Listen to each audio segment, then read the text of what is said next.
What is up, my fellow mobile gamers? It's been a little bit. I've been super busy, but we are back at it again with Legion. What we are going to do again today is we've got one more part to cover in our demonic tower. Actually, two more parts.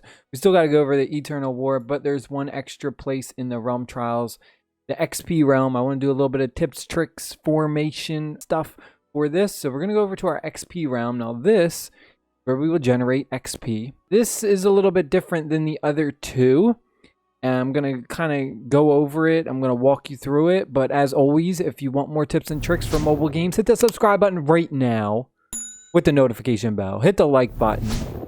And yeah, I am greatly appreciative of everything because it helps me out so much. As you know, I'm a very, very small channel right now, starting over. So we're going to go to challenge mode. We're going to challenge this. And you're going to notice one thing very important. You can only take your ranged characters. So we cannot take our tanks or our assaults or anything else, any melee attackers.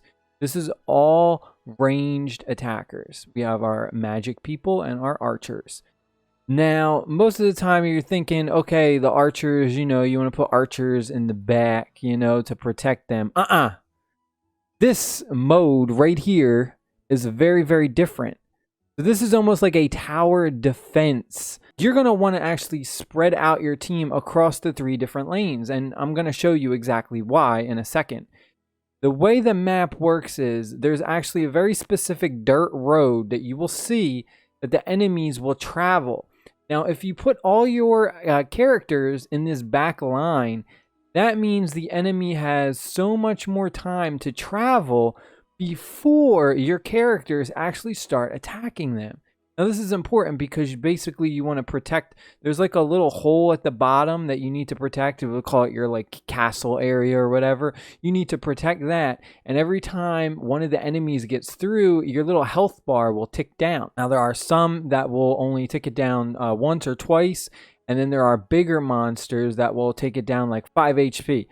And it's very, very important that you space out your characters. I don't want to have too many like in the front though, because I want to have it spaced out, right? So we're going to do something like this. And okay, so I'm just an example. I'm going to do something like this.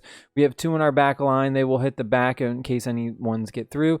These are 2 of our stronger ones. They're going to be able to hit a lot more. They're going to have a lot more range.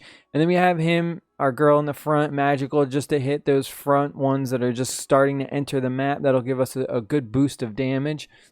Now, for your artifacts, what artifacts should you take in, you're asking me? Well, it's very important. We don't take damage at all. So our characters will never take damage. So we don't want to take things in like the flame shield, right? The flame shield will give our characters a shield and protect them. But our characters are not taking damage. So we don't want that. Same thing with the healing artifact. The healing artifact that heals up our characters right here. You don't want to take that again. Our characters are not taking damage. They, you know what I mean? It's a useless artifact. The artifacts that you want to take are artifacts that just deal raw damage. So some artifacts would be like the Limbo Blade is really good. The Dragon Spear. Frost Heart again. Just anything that gives us raw damage, right? I don't have a lot of artifacts unlocked, as you can see. There's a ton more. So, you know, my choices are a little bit limited, right? So this is all I can really take. I mean, you could take this, the morale, you could do that. Again, it depends on which ones you have and which ones you have powered up. But again, you don't want to take ones that are going to do like a shield or healing because they're not going to help you at all. And again, there's different gods we can choose. We have the Hell Dominator Baal. I actually like him the most out of the 4 that I have. I think I just like him. He does a ton of magical damage. She's pretty good. Again, restores healing rain to restore max HP. Again, this isn't going to help us because we're not taking damage. Our characters aren't taking damage. So again, you just want to take people who have who put out the most damage. So again, I'm just going to do this guy for right now, and we're going to jump into this. I don't want to make this video too long, but I want to give some good examples and show off some very good gameplay so you guys understand, guys and girls understand what I'm saying, right? So here we go. Now, this is what I'm talking about. This is where the enemy will start. And as you can see, I have it on auto combat so that I can focus on talking and explaining things. Our computer is just absolutely demolishing them with our spells, artifacts, just lots of damage real quick. But as you can see, these are our 3 lanes that I was talking about. Lane 1 is at the front, lane 2 is in the middle, and lane 3 is in the back. Now see, this is what we want to protect. If we had put in all our archers and stuff in the back lane, they wouldn't be able to hit anyone over here. So as you can see, it's very important. Formation is super important. As you can see, they're even a little bit further away. I could have even moved them in the front lane, but I could have kept them over here so it would have been closer to the entrance. But the middle lane is where they do so much damage because they have so much more range. So as you can see, they're going to have good range where they're going to be able to hit all the people out of all these. But see my back line? My back line cannot hit anyone in these first 2 rows right here because they're out of range. This one right here will hit the back behind them, and it will hit this one in front of them, whereas the middle ones are very, very good. So again, you want to have everything like spaced out. I'm just going to speed this up a little bit.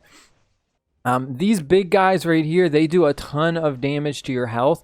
As you can see, our health is 10, which means we can't let more than, you know, the amount go through that. Every time a certain character enemy goes through, we will take damage. So 10 is our maximum hit. We want to get a triple S rating so bad. We're pretty close. We got to hold the wave 14. I think we should definitely be able to do it. We're going through this pretty easy. Again, this is on easy mode. We have to level up our castle to unlock the other mode, but as you can see, this is a pretty good formation so far for what we're doing. Our characters are very strong, but again, we have everyone kind of spread out and a good idea, like a good sense of, you know, spreading them out. See, he's getting deep, but now we have extra, you know, so he's attacking, he's getting hit right here. That guy who got deep, he was getting hit by like 4 different characters. So formation is so important for this. Again, it's depending on your character levels. For easy mode, you can get away with some mistakes, but once you get to like these higher levels and you're doing like expert and specialist and stuff, the formation is going to be so important. I hope that helped out just a little bit, so please pay attention to that. Just don't go in there and just use whatever. It actually is very important to strategically place your guys and take specific artifacts. But I hope y'all enjoyed this video. Hit the like button, hit the subscribe button, and I'll see y'all for some more tips and tricks soon. Peace.